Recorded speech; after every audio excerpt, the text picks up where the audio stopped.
So let's start the meeting. Folks will join. So folks, thank you for calling in. This is our third technical session we have this year. So now that we are not meeting face to face, this is also an opportunity to interact with many more people globally. So last year we were planning to have more of these webinars, and that way folks from anywhere can join and also speak. So again, this is a request to others. If you have something interesting, if you want to share with the group, or students, if you want to share, your thesis work or what you're working on, this is a not formal meeting. So this is informal and also to get to know each other. So please let us know, and then we will set up a time. If you get a more speaker, then we can do it monthly. Sometimes if you don't get a speaker, we sometimes skip a month. So it's good to have more speakers available. So with this, I'm going to introduce Dr. Sen again. He did any introductions. He's a professor at UT Austin, my supervisor as well, during my PhD time. He was a director at NGRI a few years ago, so he's quite well known in everywhere. So he's one of the experts in seismic inversions, and he's teaching FWI course in SCG. So he will give us some flavor of what's going on, and I guess where the industry is heading and what's the challenges in the FWI world. So Dr. Sen, please. Okay, I will now share my screen.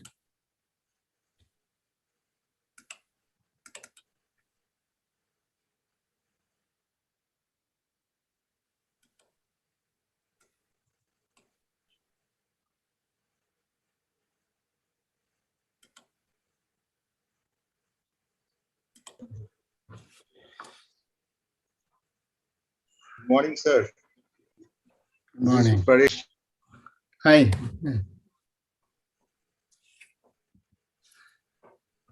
Okay, good morning, good evening, good day in general. So thank you, Dhananjay, for inviting me to talk about FWI. And as Dhananjay just pointed out, I have been teaching a 2-day, 16-hour short course on FWI. And even that does not appear sufficient to give all the details of FWI. So in this 45 minutes or an hour or so presentation, I will basically hit upon the fundamentals and try to give you some ideas on the basic concepts so that you can further dig into this particular subject.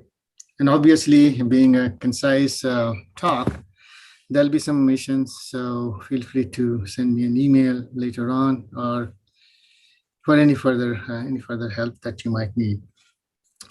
So this would be my general sort of content or plan for presentation. We'll try to set the motivation for why we're interested in FWI, and there are some basic ideas or basic methodologies that you must be familiar with. And those include forward modeling, optimization, and some details of FWI, rather some of the particular items in optimization that are specific to FWI, and I will try to talk about those. And in particular, please pay attention to what are the problems with FWI, because as a user, you must be familiar with what can be a particular problem running an FWI so that you can tell facts from artifacts. And I will very briefly show one example. Like I said, I'm not going to be able to cover all the details, so I'll just pick one example. So I like to start with data because that's what we have to deal with. This is a synthetic model.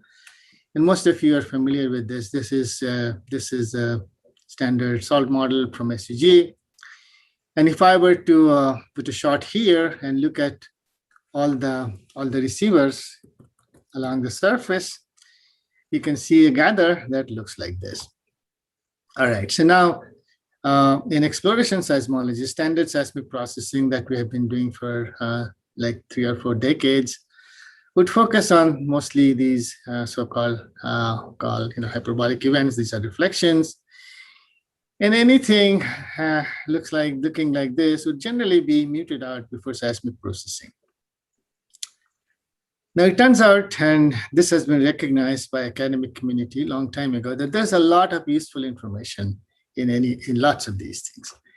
And we will be talking about those as to what they are and how they can be useful in knowing what's going on in the subsurface. So the takeaway message from this is that this is a subsurface model which is unknown. We really don't know what this looks like, but we are given gathers like this. This is just an example of one shot gather. And we can place this shot anywhere along the surface, and then we can collect all of these data sets. And then we are supposed to back out information on the subsurface, which looks like this, and this could be different in different places in the world. And so how do we actually get to this? And that is basically done by propagating seismic waves through the model. So you can actually see the wavefront propagating. It's basically at different time steps. You can see these reflected, refracted, diffracted waves. All of these are propagating through the entire medium. And this is what we get to collect on the surface. Okay. Now, from all of these records, we're supposed to build a subsurface model, the velocity, reflectivity, lithology, and so on and so forth. There's one particular rock property, or one particular factor that is the most important, that is seismic wave velocity. And over the years, we have used different techniques for estimating seismic wave velocities, starting with NMO, stacking velocity, and this is something that you have to do. That's the very first step in seismic processing. And this is pretty much now more of a conveyor belt kind of operation. You run all the CDP gathers through a program, and then you look at those coherence plots, and then based on that, you pick velocities. And those velocities are very, very approximate, and you can even argue that this is not a real velocity. Then the next step was to go a little bit after amplitude, which was done is looking at amplitude variation in angle. And this makes locally 1D approximation. And then almost in parallel, in earthquake seismology and global seismology community, we've been doing seismic tomography. And that basically works with a particular attribute, which is basically travel time. And now we're at a stage where he's using full seismic gathers, like the ones I showed you. And that is called full waveform inversion. So what do we get from different kinds of approaches? Now, this is one picture that was put together by John Clairbo. So it basically shows you how much information is contained by different wave number that is recovered by different data sets. So this is a velocity, and this is a function of wave number. So you can see that this is very low frequency part, and this perhaps comes from some of it comes from NMO, but then there is also a part that is missing, which is not recorded in the data. I'll touch upon that a little bit more. Then tomography can fill up a little bit of this low frequency part. Reflectivity can a radio kind of approach can give us some information on the band in the seismic frequency band. So there is always an increasing effort being put into filling in the gap in seismic velocity information. Here, our goal is that someday FWI would be able to fill up the entire velocity gap that we have. I don't think we have reached there yet, but we're getting close. So before we talk about FWI, the very first thing that you need to understand is seismology, or what is the information contained in a shard gather. Whenever you try to analyze some data, you always have some model in your mind. So given this particular shard gather, if you are not trained in wave propagation and just know basic seismic processing, then you can identify these yellow highlighted events, and you can say, oh, these are my reflections. But then what are these and what is this? Okay, so these are different phases, and they also contain some useful information. So let's look at these in somewhat detail. So here we have different models. So we can start to build our model with simple models. Say, for example, I have a simple layer over a half space model. What it means is that I have only one reflector. Okay. Now this is the model that we have been using for years with a bunch of flat lying layers. But we know that there is a continuous change in velocity. So this is a discontinuous change in velocity, but there can be a continuous change in velocity, and particularly in sediments, due to compaction, you can see gradual change in velocity with depth. There can be a combination of a homogeneous layer and a gradient. The homogeneous and the gradient layer can be separated by discontinuity. This can also be two homogeneous layers separated by a continuous change in velocity. In fact, this is the most realistic thing. And in reality, you may not have a real discontinuity in velocity, but in some frequency band that we're interested in, a continuous change in velocity between the interfaces may appear like a discontinuity. And then there are some other combinations here. So if I draw first ray diagrams in seismology 101, don't know how many, we call it 101, which is the basic course. So here you have a source and you have one interface. So these are the waves you can expect. There's a direct wave, there's a reflected wave, and these are reflections with increasing angles. And we know that when your reflection angle reaches critical, we have something called the head wave, which propagates along the interface and then comes back up here. Now, the theory of head waves is actually quite interesting. And if you really want to go into details of that, because when I was told about head waves, it just didn't make sense to me. How can wave be generated like this? And this head wave does not propagate into the lower medium. Of course, here your V1 is greater than V0. Okay, so this is an increase in velocity. If there was a decrease in velocity, then there is no critical angle and there is no direct wave and no head waves. So again, this is beyond the scope of this talk to give you details of how head waves are generated. But if you're interested, you can look up chapter 4 of Aki and Richard's book. All right, so let's look at the seismogram corresponding to this model.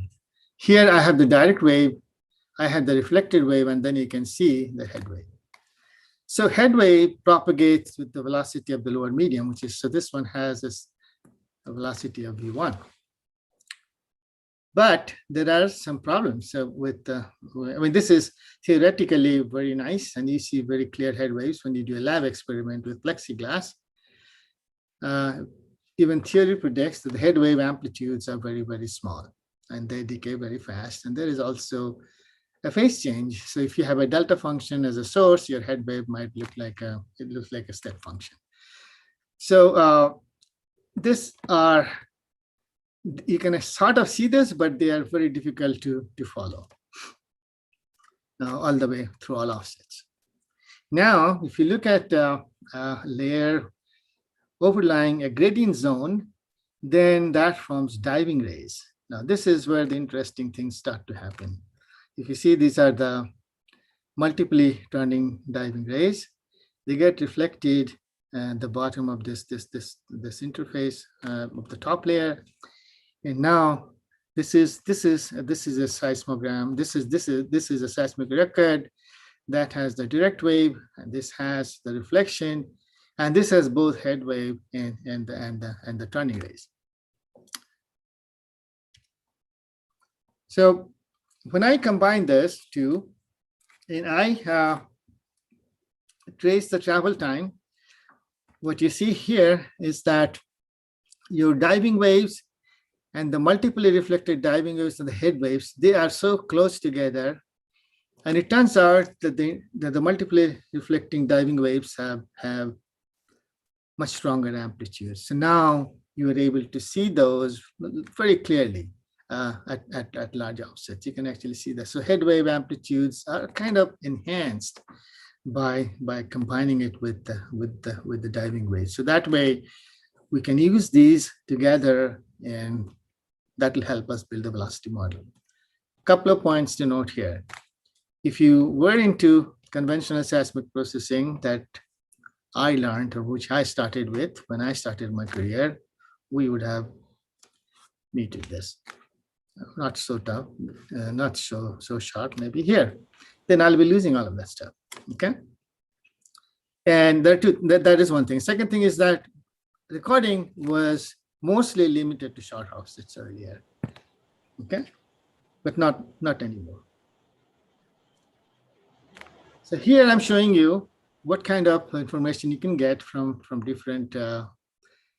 different parts of seismic data. So here we have, as you can see, I'm showing you seismic tomography. So here there are some red dots. So we have picked some first arriving phases, and this was the starting velocity model, and this is the final velocity model. This not only came from those early arriving phases, but also with some constraint, and that gives rise to the basin kind of structure that you have. Now this model that gets fed into what is called full waveform inversion, which takes the entire gather and then models everything, not just the travel time, amplitude, phase, all kinds of stuff, using this as a starting model. And then it updates all the velocity model, and you get lots of details that you don't see here. And now you can use that velocity model to do reverse time migration. And this is an example of a velocity model superimposed on the RTM image. I have not told you how this is done, so that is the thing that I'm going to focus on next. Another nice example is the paper by Pratt, where he showed that from a crosswell experiment, when you have two crosswells and then you have the logs, and this is basically interpolation and interpretation of the logs, and this shows you this is the carbonate layer, and then this is geologist's interpretation of a fault. Now taking the VSP data, crosswell data from here, running inversion, this is the kind of image you get. If you just did the travel time tomography, you get a velocity model that looks like this. But when you put in the full waveform data, the picture changes completely. So what you see here is the detail, a lot of details in here, and that clearly shows you the faults. Here there is a hint of the fault, and that there are some faults in there, but I don't think you can pick with high degree of certainty as to where the fault planes are. So these are the reasons for delving into FWI, because we expect to get more and more information. So here I wanted to summarize these three different approaches using different data parts. So here in the first column I have the method, second column and the second row, in the first row I have the method, second row I have the data that we use in the forward modeling operator, and then something called optimization, which I will talk about a little bit later. So when we use only amplitude information from NMO corrected gather, we use reflection coefficient equations, either Zopret's equation or some linearized version of it. And then we iteratively fit the amplitude and amplitude as a function of angle to update, say, velocity or any other, say, density or so on and so forth. Now, when we do this with peak travel times, then we use ray tracing, and this is based on Eikenal equations. And then again, we do some kind of optimization to come up with a fit to the travel time, and that gives us velocity information. And remember the picture that I showed you earlier from John Clairbout's diagram, and that can basically, you can now think about how these informations fit into that particular diagram. Now, FWI uses short gathers, no NMO. It uses wave equation to compute synthetics, and then it fits the data, the full gathers, iteratively to come up with update of the velocity model, and hopefully you get higher and higher frequencies. So if you go from right to left, all of these are based on wave equations. This uses the full wave equation. This uses a very high frequency approximation. It's called an asymptotic approximation of the wave equation. And this uses flat-lying plane layer approximation and focuses only on reflection coefficients. So you can see the kind of approximation that is used. But just wanted to tell you, just because we're using wave equation does not mean we're representing the realistic, always realistic wave propagation, because we use some approximations. All right. If you look at technological developments, for many years, we did time imaging. Then we moved into depth imaging. So when you use time imaging, we're using mostly RMS velocities, right? Now, in depth imaging, we use interval velocities. And depth imaging initially was focused or concentrated mostly using asymptotic methods. But then came reverse time migration, which uses basically full wave equation. And we needed more details in the velocity model. And here I talked about least squares migration and FWI. But actually least squares migration, if I remember correctly, was invented later than the theory of FWI. The theory of FWI was developed in the late 70s or early 80s. And least squares migration came a little bit later. But I like to put it in this sequence because that is the best way to describe this. Because least squares migration essentially improves on reverse time migration or any other kind of migration. The least squares RTM improves on reverse time migration. Improving means it tries to get better images of reflectivity without perturbing the velocity. FWI goes after velocities, everything together. So, and then the optimization technique and other things have close similarities with the least squares migration. Now, all of these require velocity model of some kind. And if you go from top to bottom, you're putting in complexities in the velocity model. And how do we actually do that? For that, you have to understand two things, like not just two things, but two basic things. One is wave equation, another is seismic wave simulation. Again, seismology 101. So to describe wave propagation, there are two equations that are fundamental. One is the equation of motion, and the other is the Hooke's law. Now, this is just a fancy way of writing Hooke's law to confuse people, but this basically means stress is proportional to strain, and this is Newton's law of motion.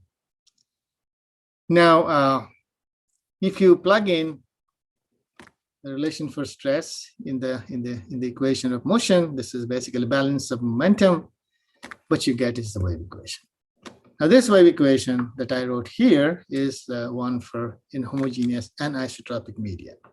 Our goal is someday to be able to do this, but right now we're settling for something which is not that sophisticated, or which is an approximation of that. So the level of approximations that go in here is isotropic.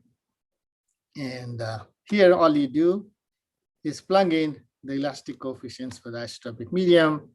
And here you can sort of identify the P wave and the S wave, and so on and so forth. Even that is not commonly used in FWI yet. What we use is even a simpler version of it, which is the acoustic wave equation, and that to constant density. And that is given by this equation, where P is some scalar. Typically, it can be pressure wave field, and P is the velocity, which is varying in all x, y, and z directions. And this is the Laplacian. So this is the, as you know what del square is, and F is the force term. The point to be noted here is that given this equation, we're having to deal with only one field variable, that is pressure. Okay. If you want to deal with elastic waves correctly, you need to deal with 3 component plus maybe in case of marine experiment, 4 components, 3 components of displacements and one pressure. But here, just for simplicity, we focus on acoustic wave equation, where we have only one pressure, one variable pressure, and there is one parameter.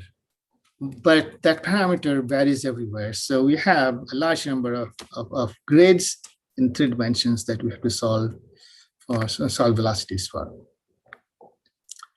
Okay, so how do we solve our wave equation? The most popular method is finite difference, and I'm not going to talk about finite element and some other variants. Just in a simple form, all you do is you take these derivatives and write those in a Taylor series expansion. And this is the approximation that we have for the second derivative of time, second derivative of P with respect to time. This is with respect to x coordinate and with respect to y coordinate. So inherent in this is discretization of the medium. So you take the medium and then you discretize. So when you're talking about forward modeling, we assume that we know the velocities, okay? So here is a 2D grid, a 2D mesh. So these are the nodes. See, if I represent x, nodes along the x by I, and this is j. Let's say that I want to compute a derivative at some point ij. So to compute the second derivative with respect to x, I need these 3 points. Okay. To compute y derivative, I need these 3 points. Okay. So that's my finite difference stencil, and it moves. And then you capture the wave field. So you initiate your wave field by injecting a source at some source location, and then you rearrange this term so that on the left-hand side, you compute pressure wave field at a future time, given the current time, the past time, and the spatial derivative of the pressure. So you need to compute spatial derivatives to be able to compute your time derivatives. And this is the standard formula, and you can just write a program in your sleep and you can actually see how the movies are generated. Okay, so this is kind of approach is called an explicit time marching approach.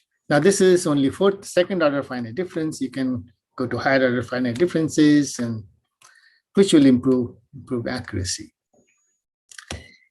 So ideally, I mean, basically what you do is you take the model and then you grid the model. You can place your source anywhere in the medium.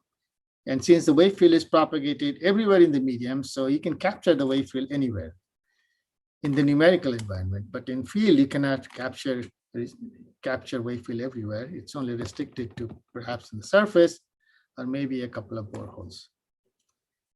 One other thing that we have to be careful about is when you are discretizing your model and you're restricting your model to certain x min, x max, y min, y max, the waves tend to bounce back, okay, which is unreal, which is not realistic. So you have to put some kind of absorbing, like a damping. So you have to keep some space around the model to be able to damp the wave so that it does not come and contaminates your useful information that you're interested in. Okay. Please feel free to interrupt. And if you have any question, I can answer on the way, or we can wait till the end, doesn't matter. Okay, I should have told you this earlier. All right, so you could also, alternately, you could also solve the wave equation in frequency domain. Although I'll not go into details of the frequency domain approach, but it's worthwhile to just mention that you take this time domain wave equation, which I showed you earlier. So in time domain approach, you discretize this form by finite difference. In frequency domain, what we do first is do a Fourier transform. And once we do the Fourier transform, this basically, the left-hand side changes to omega squared by b squared. But this p tilde is the frequency domain version of p. So still we have the spatial derivatives. And this we can discretize using finite differences. And this k here is our wave number, which is omega over v. Now, one other thing that you could do here as a part of simulation is to impose boundary conditions. And if you are interested in just imposing one wave equation, which looks like this, you discretize it and put the whole system in a systematic way, and that gives us a linear system of equation. So this is the unknown, which is the wave field or pressure that we're trying to solve for, and this term contains all other information. And so essentially what we're supposed to do is to solve this linear system for U. So this is a sparse and square matrix. It's complex because we're doing in frequency domain, and we're propagating, all the quantities are complex now. This is non-symmetric and it's definite. That means this can have both positive and negative eigenvalues. And this kind of system is not that easy to solve in 2D. It's actually fairly simple, but in 3D it becomes pretty time consuming. So that's why it's still not popular, although frequency domain has a lot of advantages. And you can solve this system using something called LU decomposition. And now we have some iterative solvers which can run quite fast, and then also parallelized version of it. Now, so having talked about modeling, let's mention briefly what RTM is. So here is an example from a published paper. So on the left-hand side, I have an image of some data set that has been created using Kirchhoff migration, which is asymptotic theory-based, array theory-based. And on the right-hand side, I have image of the same data, but computed with full wave equation migration. And this is called, and this is reverse time migration. So you can see huge difference between these two. So this should be enough to convince yourself that it's really worthwhile to get into more, bringing in more complete physics. So you can see this part of the salt, and you can see how the sediments are butting against this, and you can also look at the differences. And also, at depths, you can see a lot more clarity in the image. Okay, so what do we do in RTM?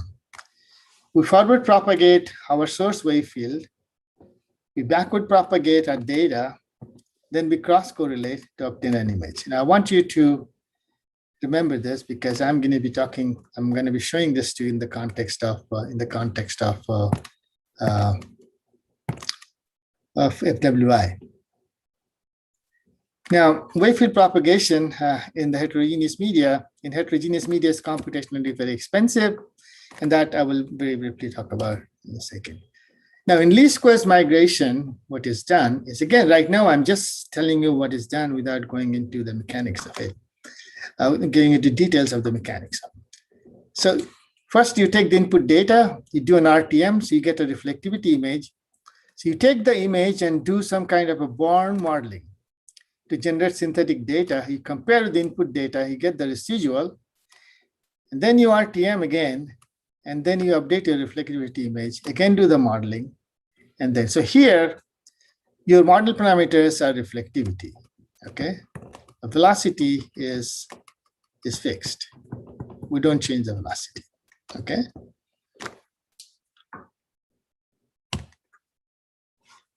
Now finally, I'm coming to FWI description. So what do we do in FWI? Let's say that this is my true model, which is known only to God. If anybody wants to believe in God, we don't know what the true model looks like. We've collected data over it. And this is my observed data, a short gather. And what we do is, since I don't know what the model looks like, I look at my ancillary information, like, if there's any well around there, if any work has been done in that area, I've done some preliminary processing of the data, NMO, and come up with a very rough velocity model, okay, which is my starting model. And then I use the computer to generate some synthetic data. I look at the difference between these two. Obviously, it's not going to match because this model is very different from what's actually going on inside the Earth. So there is some residual. And then what I do is I use this residual to update my velocity model. Now think about this when you're actually picking NMO velocities, okay?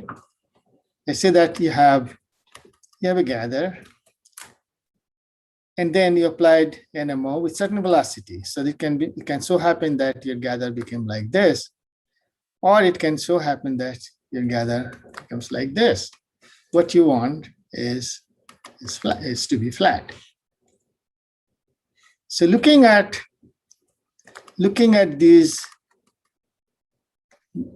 this undercorrection or overcorrection, or looking at the residual, you can then decide how much you want to change your velocity so that it comes to being flattened. So this is exactly what we're doing, except that we're doing for the whole gather at a time, or at one time, all the gathers at a time. So, and this is not being done manually. Computer does it for you using a mathematical tool called optimization. So it takes this information, computes an update, and then adds that update to this velocity model, goes in there, recomputes the forward model, again gets the residual and repeats it until there is an acceptable fit between the observed data and synthetic data, in which case you can say that, aha, we got the velocity model. Okay? So here is my residual, observed data and synthetic data, calculated data. And we calculate from here something called the gradient, which is essentially the derivative of this function. And this function is called cost function or objective function. Take the derivative. And that derivative is what is used in updating the model in a method called steepest descent. It is not the best method, but I will just focus on that for now, just to explain the concepts. So here is a better flow diagram. I have my model M, which is velocity. I run the forward modeling. This is my acoustic wave equation. I generated my data prediction. Then I take my observed data. I look at the difference between the two, and I minimize this objective function. And the way I minimize it is by computing a perturbation to the velocity, which is given by this equation, and then I iterate over it. And I stop when my value of the error function does not change anymore, or when the error starts to increase, okay? And this is a deterministic approach where we're always trying to improve upon our velocity model, okay? So in a cartoon, this is what is done it's displayed for one parameter. Let's see that this is your your objective function, and I want to find this minimum. So I can start from here. I compute the gradient, and then I go in the opposite direction of the gradient, because that's where that is the direction in which your cost function is decreasing, and I take multiple steps. Okay, and this is basically very complex. This is very complicated when you have thousands of parameters, which is the case. But this kind of demonstrate the basic idea. So one important thing is, how do we compute the gradient of the cost function? I showed you how to compute E, which is the or F, whatever you want to call it, the objective function. The objective function requires solving a wave equation. Now, solving a wave equation is computationally quite expensive with numerical methods, but with parallel computer, supercomputer, we're able to do it pretty quickly nowadays. And 2D is pretty simple to do nowadays, even on desktops. How do you compute gradient? And that's a very difficult proposition, because computing gradient using finite differences would be impossible if you have a large number of parameters. So it turns out that there is an easier approach, which is called a adjoint state approach. And I will simply just touch upon the theory and focus more on how it's done. So here I have my constant density acoustic wave equation, which gives us the synthetic data. And I have my observed data here. So I can write my cost function as the difference between observed data and synthetic data, or you can just sum over all x's and all t's, and you can discretize it, and you can replace the integral with the sum. Now, this idea came from optimal control theory, where basically this was first formulated, and Tarantola and a couple of other French scientists actually showed how to use that for computing gradient. So here, given this cost function, what we do is that we say that this is an augmented cost function L. We say that minimize my error, or minimize the residual, with the constraint that we satisfy the wave equation. Okay, and this lambda is called the Lagrange multiplier, or adjoint variable. And then all you have to do is to now say del L del M is equal to 0. And taking the derivative of L when we have integrals and things like that is not straightforward. We just set the first variation with respect to P sin equal to 0, and we integrate by parts. So it involves a little bit of algebra. It's not extremely difficult. You can teach yourself. I will not go through this, but I will show you is that once you go through the few lines of algebra, what you see is that we get a differential equation for our adjoint variable lambda. Okay. Now this adjoint variable solves essentially the wave equation. This is the same as the wave equation. The difference is that the field that we are computing is lambda. And the right-hand side, rather than the source function, I have the data residual. So first you generate a short gather, look at the residual, and you feed it as initial condition, but you feed it backward in time. And that comes out from the condition that we need to set some of the integrals going to 0. And that means that in forward calculation, we're computing the wave field, but for adjoint calculation, we are propagating the residual backward in time.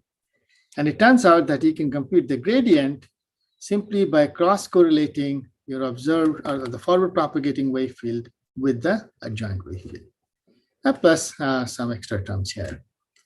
So there are 3 steps here. One is forward propagating the wave field, which you are already doing for computing the synthetic seismogram.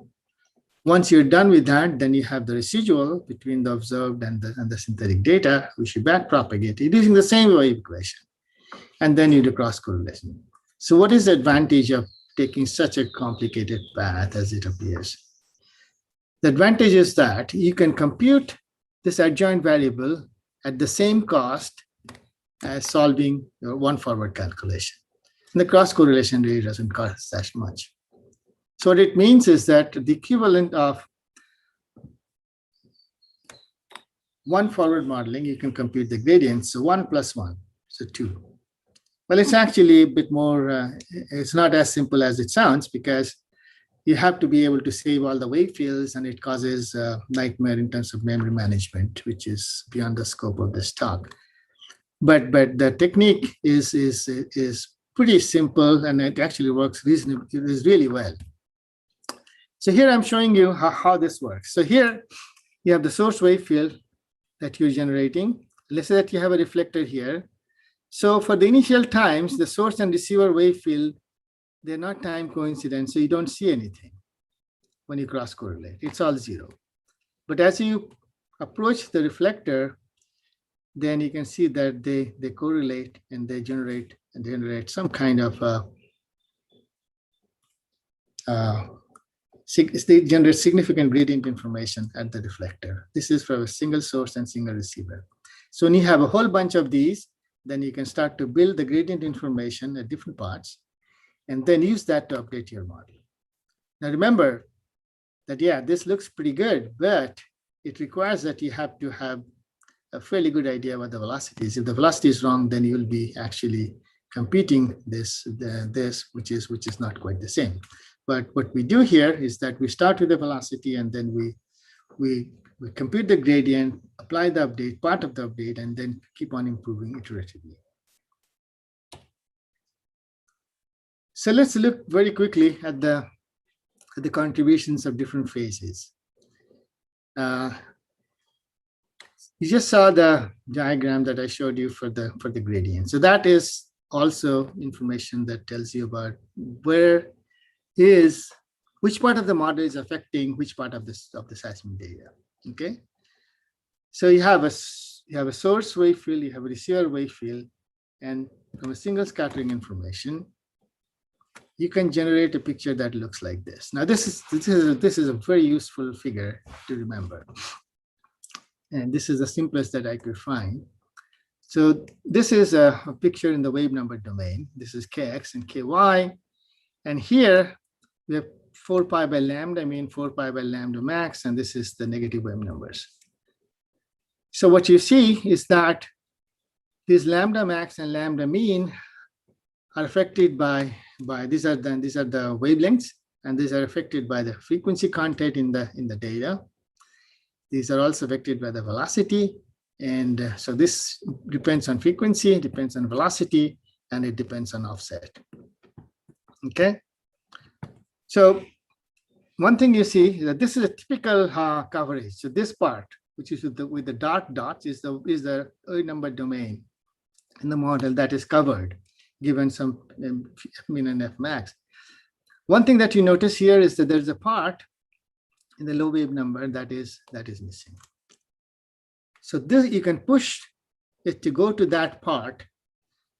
If there are two ways: if you have large offsets, very large offset,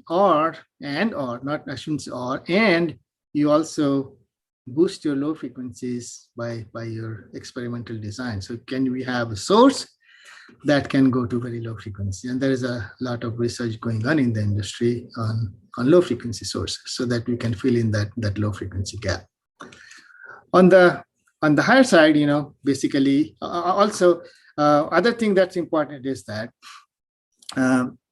the diving waves, they now come in very nicely into contributing to filling in that gap, but still they may not be sufficient unless we have very, very low frequency component.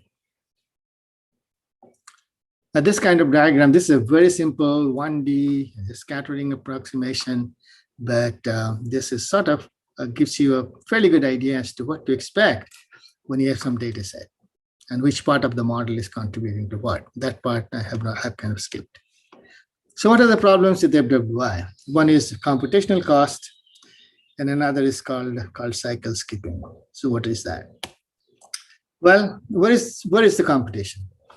Here we have observed data and synthetic data. We sum over all shots and all receivers. Okay. And of course, forward modeling is expensive. So misfit function and G is a nonlinear forward modeling operator for computing this. So, oops, going backward. What? Okay. So here, the total cost would be the number of iterations times cost per iterations. Okay. Now, when you do the FWI update calculation, you have to choose, after computing the gradient, what is the weight, or what we call step length. And for that, we need to do a couple of, at least 3 forward calculations. So this is for the step length calculation, and this is for adjoint calculation and for short gather calculation. So you can see that for each shot, for each iteration, we are at least computing 2 plus 3, 5. Okay, for one, at the least, there can be more. And then there is this cost about managing your snapshots. Okay, so what are the things people have done? All right, one simple idea would be, we know that each time I run a forward modeling operation, it's expensive. So it's linear in the number of shots. More the shots, more is the expense for computing. What if I simulate all the shots simultaneously? Is that going to work? Well, if you just do direct summation, what you see is there is some kind of crosstalks from different shots. So that's really not a very good idea.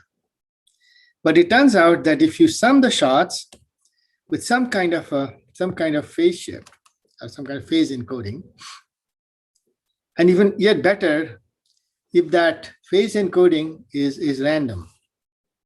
If we did that, then you can actually you can save a lot in computational cost. And ExxonMobil and also Western GECO has some papers on that you might want to look into. So I just picked this particular example for at RTM, which is this is migration, which is basically the same for when you apply it to FWI. So this is the original migrated image of our Marmusi model with all the shots, and this is with random phase encoding, and this is the difference. So this cost is a lot less than migrating all the shots. And you can see that the differences are there are differences, but it's not tremendous. So this is one way you can approach, one way you can try to reduce the computational cost. You could also do what is known as plane wave phase encoding, which is essentially transforming the data with a linear phase shift, which is the Taupi transform, and that also helps. And there are some papers on that. And in 3D, this becomes problematic because doing a 3D transformation when you have Y coverage is not dense, you can have some artifacts. So this is one other idea. Okay, so the next point is cycle skipping. All right, so let's say that, as I told you, we're trying to match our observed data with synthetic data. So let's say that I have this red trace, which is my target. And we have many of these, remember, I'm just showing you 2. And here I'm computing a synthetic trace by blue. And for different velocity model, it appears in different places, right, on the time axis.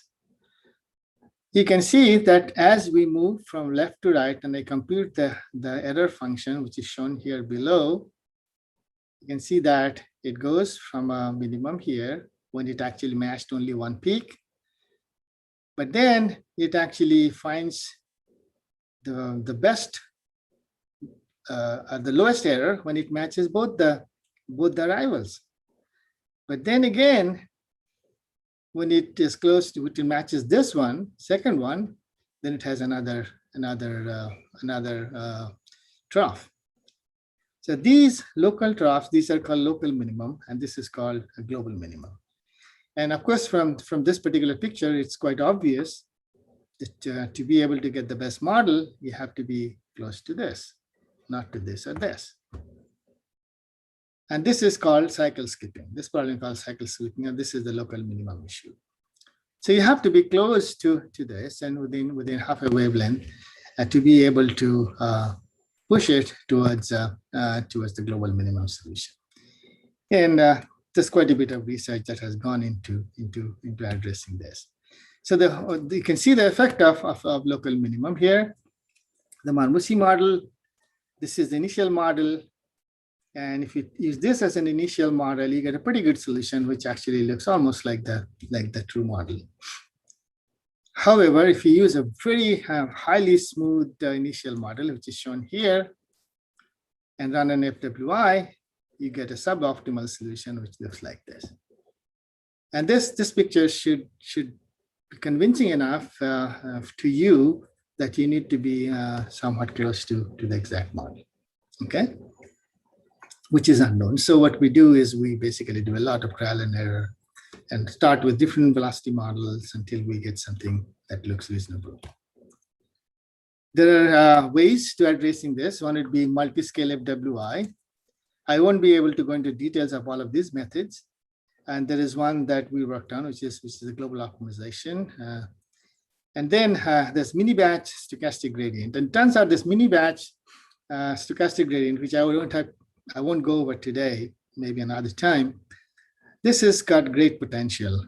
This not only addresses your computational cost and memory issue, but also it can do a much better job than a standard gradient descent when it comes to the problem of cycle skipping.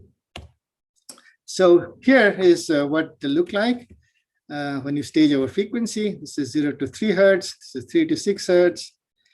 So this model at low frequency becomes a starting model for the next batch of higher frequency, and so on and so forth. And if you did it in this sequence, then you can see that after a few iterations of batches of frequencies, you are able to get a model which is fairly close. Okay, so staging over frequency is now pretty standard. It's become pretty standard procedure. Even though we apply our FWI in time domain, we can choose our frequency bands and then go through this procedure. So it can show you this is the true model, this is the starting model, and this is the inverted model. This is an old paper. Now we are even better than this. So hybrid method is something that the Devanjan worked on. So what is done here is we use a global optimization method, but with a sparse parameterization. Use that to generate a starting model, and then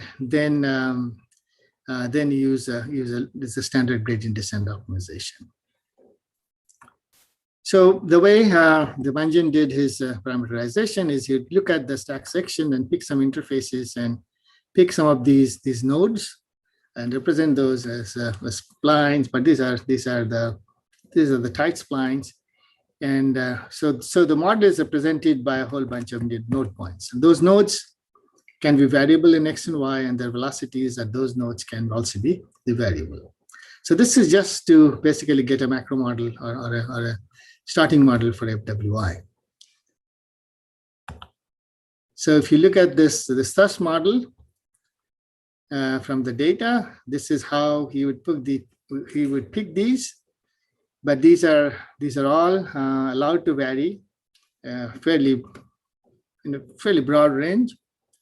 And then you run the global optimization and you get a model that looks like this.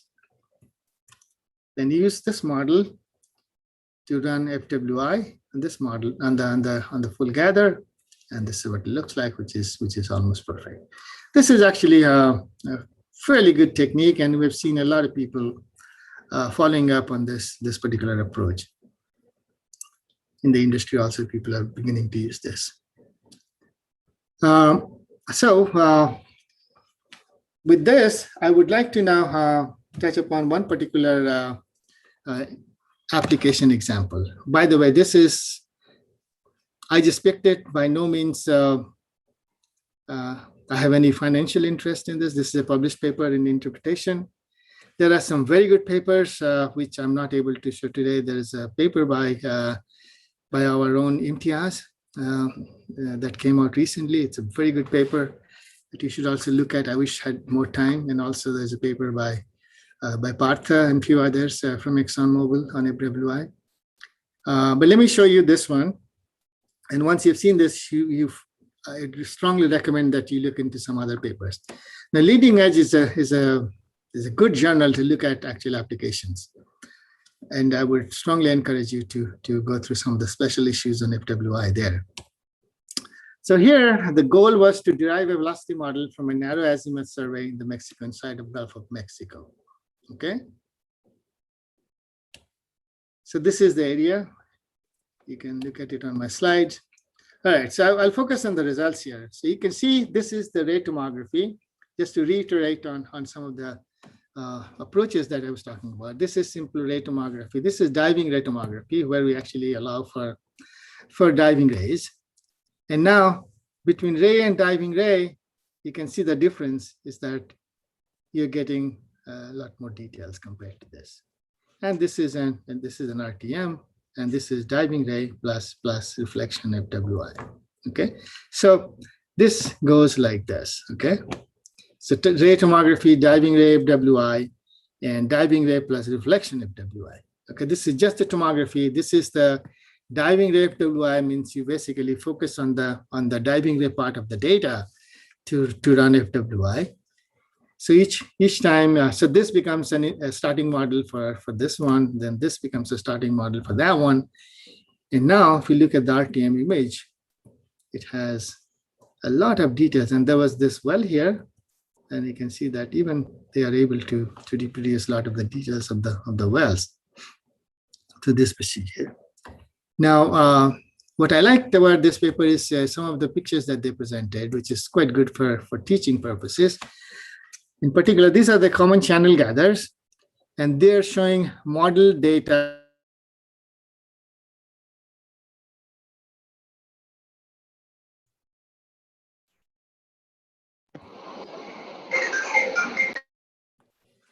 Is that okay? Everything, I don't know. All right, so you see different green data, different parts of this, and that shows you what it looks like when you go from tomography to diving ray to FWI or reflection FWI. So we are going from the very broad picture to some of the shallow details, then to deeper part of the model as you go from here to here. These are the different channel gathers that they have. And you can generate your own set of pictures like this when you're doing an FWI. So this tells you how you are building the model. And this also tells you how you are matching different parts of the data, which are contributing to different parts of the model. Just wanted to remind you of that wave number diagram that I showed you. And this can be directly correlated to pictures like this. So here we have depth slices. So this is the ray tomography model, and this is the final FWI model. And this is RTM. So RTM was done on 60 hertz RTM. So the RTM was done to a much higher frequency than FWI. And of course, this is got all the details of geology, which I don't understand, obviously, because I'm not an expert in geological interpretation. And this is another slice at 40 to 60 meters. These are different depths. And all these details, it's beautiful. I don't think it would be possible to derive images like this if we did not apply FWI. And this is here at the top of the reservoir. And this is amplitude and velocity constructed in the base of the channel. You can see how nicely the channels are imaged here. And similarly, this is a shallow stacked sand in the inline direction, and this is the 3D view of the channel. So after FWI, you can see all the details. Now remember, we're used to using locally 1D AVA kind of inversion to get to this. Wouldn't it be nice if we actually did FWI? Is that velocity as a starting model in our AVA kind of work? Yes, and that is being done now in the industry. A lot of people are focusing that. Even in this paper, there's some example of that, which due to lack of time, I did not include because I think I've already gone over an hour. So to summarize, what I hope I was able to convey is why is it that you need FWI? These are the questions for you, which I'm not going to answer. I think I've already answered those. What do you need for FWI? You already know. How does FWI work? What can you learn from FWI results? Something that we didn't learn before, all the details that you see in the result. And on top of that, I showed you what the problems are in FWI: computation cost, cycle skipping, and those things. And application areas, of course, I showed the example from seismic exploration. Whole Earth community is also working on applying to a whole bunch of passive seismic data. GPR, there's a nice paper in Science on medical imaging using FWI. Non-destructive testing that the engineers do, they're also beginning to use FWI.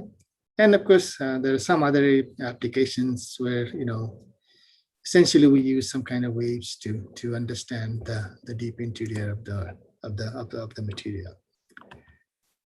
So we have seen continuous progress over the years with the increase in compute power. You can see all of these different methods which were used earlier in 1990. They're still being used, but they are pretty routine. So we have FWI, broadband processing, GPU cluster, and all of these. So just because computers have become faster, we're able to use more complete physics. Are we done? Not quite. We still have to do more elastic FWI for quantitative seismic interpretation. I think this has just begun, and we will see a lot more of that. Anisotropic FWI, and there's a great focus on that. Uncertainty quantification, our group has been working on that quite a bit. Cycle skipping problem is still existing, and different groups are making progress into addressing those using different tools. And in our group, we have a new technique, which is currently been submitted for a patent application. And one thing that is quite encouraging is looking into some of the new ideas that have been proposed in deep learning. There are a few things that can be applied directly, or some that can be applied with some improvement in some of the techniques proposed in deep learning. And that would really make a lot of these calculations a lot more faster. Well, when I was a grad student, I never thought we could actually simulate a 3D seismic model, but we are doing FWI now in 3D, even though mostly in acoustic case. I think it won't be long before you start to see elastic and anisotropic and so on and so forth. So with these words, I'd like to stop and maybe open up the floor for some discussion.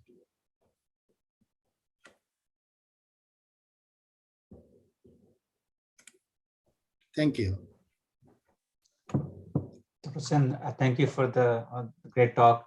We have a few questions, so I can read it, or I will ask maybe the folks themselves to unmute and ask one-to-one. So first we have Abhinandan. I don't know if he's still there. His main question about Abhinandan, I see you there. Can you unmute yourself and ask? Maybe easier than me.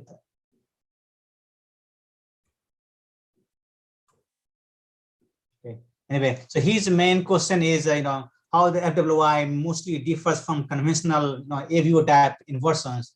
Is it only primary versus multiples or more?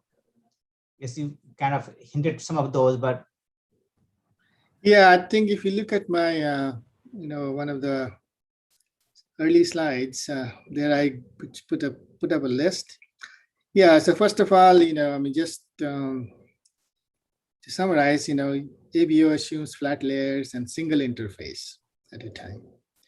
There is no interaction between the interfaces, and 1D, elastic.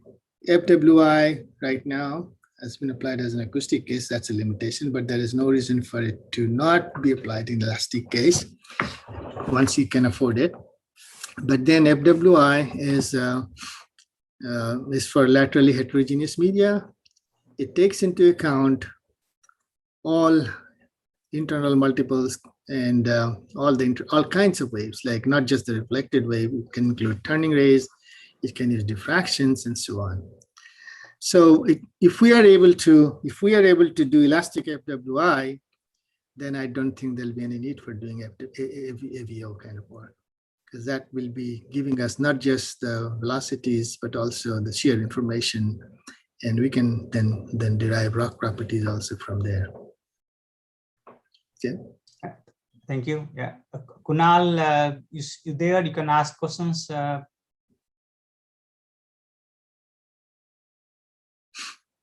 Okay, I'm going to read. Aditya Sen has raised his hand. If you, Dhananjay, if you want, Aditya. I can unmute. Yeah, Aditya, please, unmute yourself and ask. Yes, sir. Yes, sir. Hello, sir. It was a wonderful presentation about FWI. I have two questions, sir. In your 2016 paper, you had used nodes and non-oscillatory splines to reduce the parameterization for VFSL. So can you please tell me how did you choose the nodes? And for different models, how can we optimize the number of nodes so that we can get the best initial model using VFSL? Yeah, so the way we chose it is we looked at the stack sections and then picked some interfaces. They don't have to be very accurate, okay? And then, so how many nodes and where to pick the nodes? So these are the questions, right? So how many nodes depends on on the computational power you have, and also if the interfaces are not varying too strongly, then few nodes should be sufficient. And the thing is that so that's how many nodes, and then the search width and length of the nodes can be in a very large search space, but making sure that they don't strongly overlap. Otherwise, you'll be wasting your computer time. So it's a bit of for every method that we use. There are some. I shouldn't say lots of. There are some what we call tuning parameters, and the way we did ours is we took a few models and then just known models and tried to represent those using spline nodes, and then using the nodes and see what is the optimal number of nodes to use. In fact, choosing the number of nodes itself can be a variable, and we tried that in one of the simple applications, which I didn't talk about. Okay, so to answer your question, I don't think we have a really sort of a cookie cutter solution for this, but all I'm saying is that it's not that difficult to pick depending on a particular data set that you have. It just depends. It just requires a few trials. So if we have an initial model, velocity model from NMO or such methods, can we? Is there any work going on like using machine learning to optimize the number of nodes for that model? No, you could do that, but I don't know. I'm not aware of any applying machine learning. Okay, sir. Okay, so the second question mine was in the use of when we are using the local optimization techniques, we have to compute the derivatives of for the forward modeling, like if we are using the finite element or the finite difference methods. when we are calculating the derivative for the model for with respect to each model parameter, then we have to again do that finite difference or finite element method. Is there any method that we can use to reduce the number of computations of the forward modeling? Well, there are multiple ways you can do that. One would be, for example, I showed you when you compress sensing kind of stuff, where basically one approach would be to do phase encoding so that it does not require the cost of n number of short calculation. Okay. And the other approach would be doing a plane wave transformation, and then you can generate the synthetic gathers only for a selected set of plane waves. And then other approach, of course, is running things in parallel. And then mini batch. Mini batch, what it does is, let's say that you have 1,000 shots, you can pick maybe 50 shots at a time to generate the gather. So that will help quite a bit in terms of parallelizing when you have a small set of nodes available. So at a time, you can only require to compute only 50 shots other than 1,000 shots. But then you may have to compute it a few times. So I'm quite optimistic about this mini batch stochastic gradient descent, which offers several advantages. But I'm yet to write the code myself in detail to actually see the advantages. So to answer your questions here, there are several approaches you can take. And in fact, we do that all the time. And, the only way you can recognize what you need to do is when you actually write the code yourself. And we've done that. And as I tell my students, and then Dhananjay may recall it also, is that you haven't learned it unless you have coded it. So, that's one thing you have to do, and then you can see what you need to do to reduce the computation cost. Okay. Thank you, sir. Thank you, sir. Thank you. I see Vikas has raised hand. So Vikas, go ahead. Good morning, sir. Morning. Sir, myself Vikas from IIT Kanpur. I have a question. How would we choose the frequency range? It means windows in multi-scale strategy, or as we know, our data contains a wide range of frequencies. Then how would we choose the frequency at which we have to stop or process? Well, again, these are the tuning parameters that you have to play with. So it depends on what is the frequency content of your data. And also depends on what level of complexity you have in the model. So, once you start to use different frequency bands and you basically stage over that, at some point you'll start to see no change in the velocity model. And that's one easy way of stopping. Okay. Okay, thank you, sir. So in that, to the frequency, the next question I'm going to read it from the Kunal was similar, saying that in terms of the going from the high to low frequency, low to high frequency, when we do the time to frequency transform, Earth being a low pass filter, there'll be a time when there'll be no much frequency left in the data. So how do we really, go from low to high, and how high we can go, I guess? Well, yeah, so this has two parts. It's a good question. I did not touch upon that. So what you're talking about is attenuation and Q model. And yes, most FWI methods nowadays have a Q part in it. We don't know the Q very well, so we basically fix it. But we can also iterate over Q and solve for both Q and the velocity model. Now, to answer your question as to what frequencies do we use, so we can look at the spectrum of the data to decide initially what kind of frequencies we should focus on. But then the correct way of doing this is to use attenuation in their forward model, which we are doing. Okay. So I see there's two hands. First, Rhythm. Sorry, I don't see his hand anymore. So okay, I see Ankit. Ankit, go ahead. Thank you. My name is Ankit from Kuala Lumpur, BC Fan Lab Asia. Thank you for this nice lecture. Professor Sen, just want to share my thoughts about this FWI technology. It's something which can improve the density prediction also, because this is one of the challenges in seismic inversion. Is still a challenge basically in seismic inversion. So can we say something that it can improve or it can enhance the density prediction? Good question. The model that I showed you here and all the math that I showed you was for constant density. Now, it could also do this for variable density. And in areas where there are changes in density that are affecting your seismic data, that can indeed be dissolved, but it's probably not at the same resolution at the velocity. That has been our experience. So, but going back to your question on deriving density from, say, AVA kind of inversion, if you have a very good starting velocity model that you have derived from FWI, then I think you can expect a better density estimation from AVA inversion also. I'm pretty sure about that, because the velocity part has been fairly well constrained. So the other details on the density variation can be. Of course, if the medium is strongly laterally heterogeneous, then the AVA methods are not going to work anyways.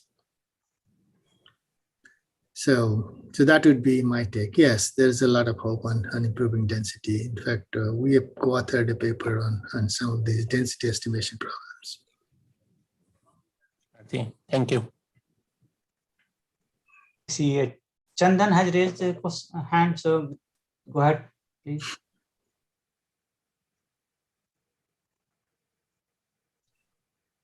Yeah, can you hear me? Yes. Yes, thanks, Dr. Sen. Great presentation. Just a quick comment. So you had a list of technologies where the least migration to full wave field inversion.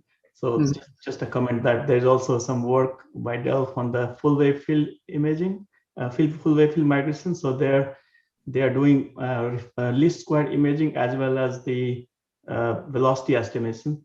The only thing is their current implementation primarily uses one-way propagation. So obviously the diving waves, the benefits of the diving wave you cannot capture, but they also work on using the two-way propagator to capture that part. So just a comment that we had some great results. Primary focus at this point is using the multiples to infill the acquisition gaps and stabilize the velocity estimation by using the multiples as well. So maybe just a note. Yeah. Thank you for pointing out. Yes, I'm aware of that work. And also another thing that I didn't point out is also Marchenko imaging, which is also making a pretty good, impact on what we do. So maybe another time, but yes. Thank you. Yeah, thanks. So there was a question actually also by Savi Kumar. I think that was probably maybe the Chandan.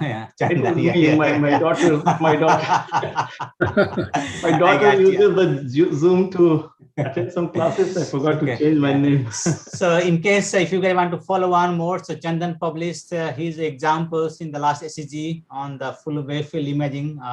So you can look at his SCG abstract and of course the Delph publications on that. So okay, thank you, Chandan. Next I see Rhythm. So what this was more like some benefits, some calibrated study, but we had some good results. I don't know we'll publish or not, but we got some good results where this multiple helped fill the acquisition gaps. So yeah, thanks. Folks, and that's a problem with the working in the industry. We can't publish everything. So next I see Rhythm Sa, his hand. Go ahead, Rhythm. Good morning, sir. So I wanted to ask you about how can we incorporate the low frequency information when using an end-to-end machine learning approach for carrying out inversion. Hey, Rhythm, could you briefly introduce yourself also? Yes, where are you from? Sir, I'm pursuing PhD from IIT Bombay currently. Thank you. Yeah, there has been some work on end-to-end machine learning for FWI. I have not. I don't think I want to comment on that because I'm not an expert. I haven't seen that. I haven't done it myself, and I haven't seen all the field data applications and things like that. So yeah, I've seen. I think I've seen a couple of SEG presentation on that. That's all I know about. But yeah, that's one thing you can pursue. But anytime you do machine learning, you have to. I strongly believe that you have to be aware of the developments that are physics based. Only then you can get something meaningful out of machine learning. So otherwise, you can correlate between two parameters, but they may not have any physical meaning. So yeah, that's a pretty promising area, though, if you choose to apply it in a judicious manner. Okay. Thank you, sir. Sir, just a follow-up question. I was following one of your paper on pre-stack inversion using physics-guided CNNs. Yes. In that it is shown that on real data, it has been so for training on for applying on real data, the model has been trained on low frequency data. So it is. You're cutting off, but I see what you mean. Yes, that was for ABA, and the low frequency part is missing in the data, so you have to bring it in from some other information.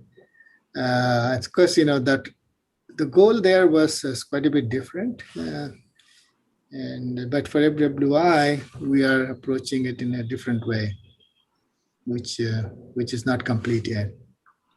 Okay, sir, because for similar applications in GPR also, like inversion in GPR, it creates some artifacts as if it does not take into account the low frequency thing when predicting the parameters. So, yeah, for the amplitude, right? Yes. Yeah.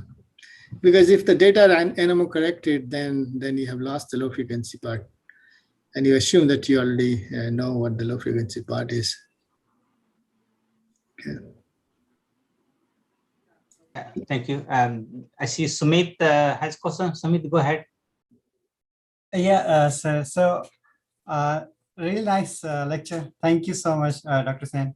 So my question is on the softwares that we use, for example, say Hampson Russell and all, say the JSON or all, they have not picked up on FWI yet.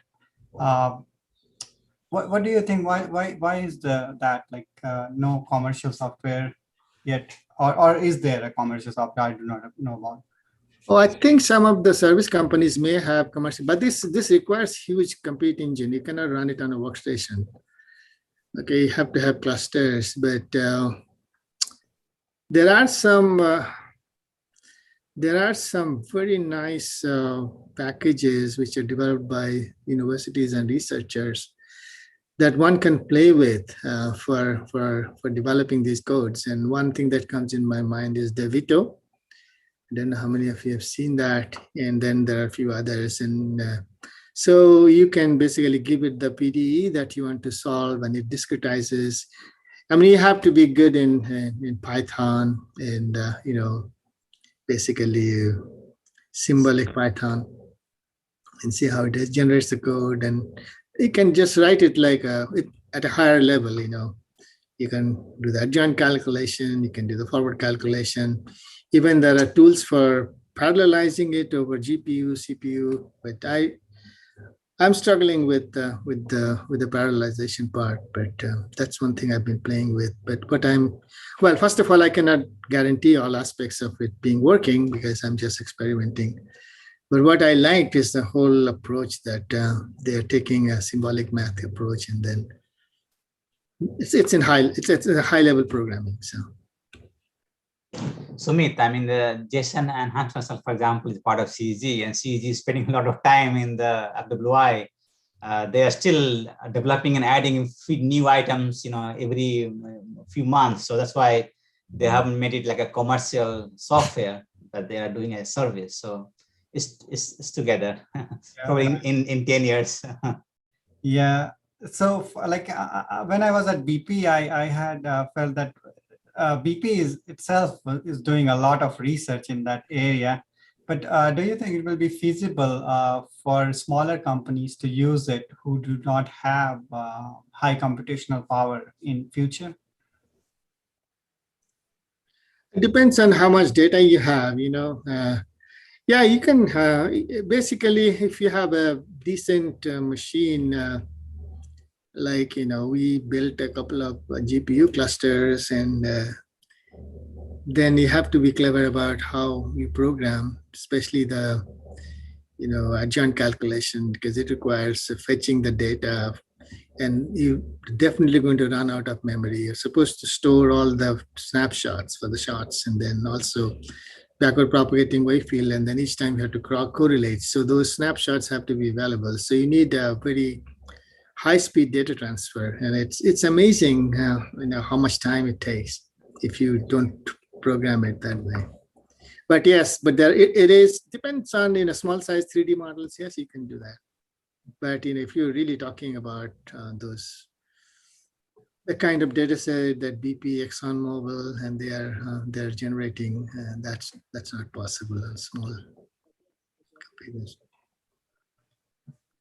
Thank you. So Sumit is also a professor. Next time maybe Sumit can give us a talk on what topic he's working on. So thank you, Sumit. Cosmic attributes. Yeah. So next, I see a name, Ankit again has some questions. Ankit, go ahead. Yeah, sorry to disturb again, but that the presentation is very nice and it gives so much thoughts to discuss more with Professor Sen. So my next question, Professor Sen, or next observation, can you get this FWI is made for a particular geological complexity, especially for salt basins or where we have thrusting area? Means it is not good to advise FWI in all cases. However, it has a tremendous value where we have a complex geological setting. Means, am I right in this statement, or do you want to add anything into no, this? FWI is not restricted to any particular geologic structures. I mean, it all depends on the data coverage. It depends on the target. So just like I said, it's not. You have to be. Well, first of all, there is no theoretical restrictions as to which kind of data set you can apply it to. But to get meaningful results, you have to know what you're expecting in terms of the coverage that you have in the data. Okay. And but I don't think it's restricted to just salt or anything. In fact, salt is a harder problem. Basalt, these are more difficult to get velocities below salt because they absorb a lot of energy. And sorry, one more quick one about like when we have challenges, especially in the gas masking area. So do you think FWI is adding value? Oh, have you seen the paper by BP in Valhall, right? That was the Valhall area, right? And Yes, Valhall. Yes. Yeah, that has some nice images obtained by FWI, which was missing earlier. Should look at that Valhall paper. Also, Dr. Sen, these days, even if we are not getting the very high accuracy in the QFWI is becoming popular in the sense that if you know there's a gas area, they are putting some lower Q value to simulate that response. So that helps. So definitely FWI would be a good choice, but it's pretty impressive results that BP got. That was, I would say, the first real impressive application on 3D field data of FWI. So I would strongly encourage you to look at that paper. I think it was in Leading Edge. I think there was a couple of papers on that Valhalla. So just search for it. Yes. Sorry, Dhananjay, my connection get lost actually in between. Go ahead. Okay. Yes. So what I was requesting, yeah, if you can provide this reference. Sorry, I lost the connection. I missed the author name or the paper reference actually. If we can write it in chat window, if you know. I don't this, remember paper offhand, but you can send us email. We'll be happy to. Yeah. So I won't remember that. Yeah, please send us emails. I'll find out the paper. Yeah. Okay, I will contact with you. Thank you. I'll Thank you. again Thank you very much. emphasize why the importance of the data is equally important along with all the optimization method that Dr. Sen is talking about. So many times is the data improvement, both the quality, the low and high frequency information we have in the data that makes a big difference. So any other questions, folks? This is your last chance to ask Dr. Sen. Yeah, send me email if you have any detailed question also. So if you think about something later, feel free to send me email or to anybody here, Okay, if there's no other questions, I guess we are anyway, we had planned for 1.5 hours over the time. So thank you, Dr. Sen. This is a good talk and good interaction. So folks, please join us on our next meeting. We'll find a speaker. If you want to speak, please send me or anybody else a comment so we can put you in the next slot. Senabhai, thank you for setting it up. Yeah, thank you, Dr. Sen. So our president, Gopal Mahapatra, he had to leave a little bit early. So we would like to, so Dhananjay is our founding president and he is the most active member here at SGPNA. Those who are attending from anywhere, we'll request you to join SGPNA and help us spread the word. So thank you, Dr. Sen, because of you, I was worried that we'll exceed the limit of 100, but we were pretty close. So thank you so much for this wonderful talk. We really appreciate all your help and support. I think without you, we will be a much smaller and much unknown organization. So really appreciate that. For everybody, so as Dr. Sen has always said, we want this to be a mutual benefit, those who are sitting here in the West. And also there is at heart, we also want to help our fellow researchers and teachers and students back home in India. So we'll request, and it should be equal partnership. So we want to hear from what you are doing. And here was an example what Dr. Sen has been doing over his career. And this is a course he's been teaching as a part of SAG lecture series. So it is available through them also. This was our first time we did it on Zoom. We also did it YouTube Live. So we will share those YouTube Live links and also a recording of this. Dhananjay will post that. I will give the YouTube link also to that. And with that, I will thank you everyone taking your time. It is almost an hour and 40 minutes past. Thank you everyone for joining and appreciate your time and your say. Namaste, and hope everybody in India is staying safe, and our best wishes and prayers for everyone to stay safe and stay healthy. Thank you. Namaste.